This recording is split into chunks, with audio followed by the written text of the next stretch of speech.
এতদিন জানেছি মাজার শরীফ, দরবার শরীফ, মক্কা শরীফ, মদিনা শরীফ, কুরআন শরীফ, ওই কি আবার শরীফ হলো কেমনে? মাজারের কথা তো সেদিন না বললে হবে না। আমি মাজারে আসার আগেই বিভিন্ন কথা শুনতে পেরেছি। আমার কথা শোনো, হক আর বাতিলের কথাটা শুনে না। কেন? আল্লাহর ওলিদের কবরগুলো জিয়ারত করো, ফায়দা আছে, কিন্তু যাওয়ার সময় তোমাদের চোখগুলো থাকে সাদা, আসার সময় তোমাদের চোখগুলো হয়ে যায় লাল। গাঁজা খেয়ে ইবাদত করে লাল লাফি, গাঁজা খেয়ে লাল, এর তো তরিকার বদনাম হবে। তরিকার যায় যায় কিছু কিছু মানুষের কারণে। কিছু কিছু পীর আছে, পীরের নামের কলঙ্ক, হক্কানি পীরদের দুর্নাম করে। পীর সাহেবের ব্যাগ চেক করলে পাওয়া যাবে আতর, টুপি।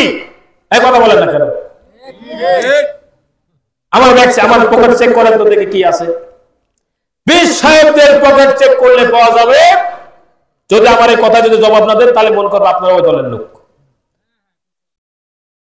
পীর সাহেবদের ব্যাগ চেক করলে পাওয়া যাবে টুপি, আতর, তসবিহ। কি বলেন? সকলের নাম। বর্তমানে এমন এমন ডিজাইনের পীরও আছে, ব্যাগ যদি চেক করা যায়, ব্যাগ যদি চেক করা যায় তাহলে ব্যাগের মধ্যে পাওয়া যায় নারকেলের ছোবা। কি পাওয়া যায়? নারকেলের ছোবা। কেউ যদি জিজ্ঞাসা করে আপনি গাঞ্জা খান কেন? কয় আমি গাঞ্জা খাইনি, আমি সিদ্ধি খাই। কি খায়? এই কথা বলেন না কেন? সিদ্ধি খায়। এরপরে একজন বলতো তুই সিদ্ধি খাস কেন? এইটা কি? এই যে মালটা ধরে টানে, ওটার নাম কি? হ্যাঁ, কলকি। কলকি। একজন জিজ্ঞেস করেছে ওটা কি? বলছে কলকি শরীফ। কে রে ভাই কলকি শরীফ? এতদিন জানেছি মাজার শরীফ, দরবার শরীফ, মক্কা শরীফ, মদিনা শরীফ, কুরআন শরীফ, কলকি আবার শরীফ হলো কেমনে? বলছে আপনি মোল্লা মানুষ এইগুলা বুঝবেন না। আমার পীর সাহেব যখন মৃত্যুর শয্যায়, আমি মাথার পাশে বসা কান্নাকাটি করতেছিলাম। পীর সাহেব বলতেছে মুরিদ রে, তোরে তো কিছু দিতে পারলাম না আব্বা, এই যে মাল দিয়ে গেলাম ধরে রাখিস। এই এটা কি পীর? কথা বল না কেন? আমরা ওলিয়া উলিয়ার পক্ষে আছি, হক ওলিয়া উলিয়াদের পক্ষে আছি, ওলিয়া উলিয়াকে ভালোবাসি, মহব্বত করি। আর যেই সমস্ত বাটপার গুলো আল্লাহ ওদের নাম ভাবে না, তরিকার বদনাম করে, ওরা পীর না, ওরা ভয়ঙ্কর, ওরা শয়তান।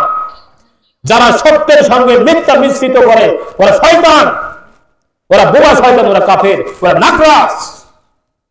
আজকে তরিকার 12টা বাজায় দিছে এই সমস্ত কিছু ভণ্ড লোক। এমন পীর আছে 2 টান গাঁজা পাইলে খিলাফতে বিক্রি করে। আমি কি বানায় বানায় বলতেছি?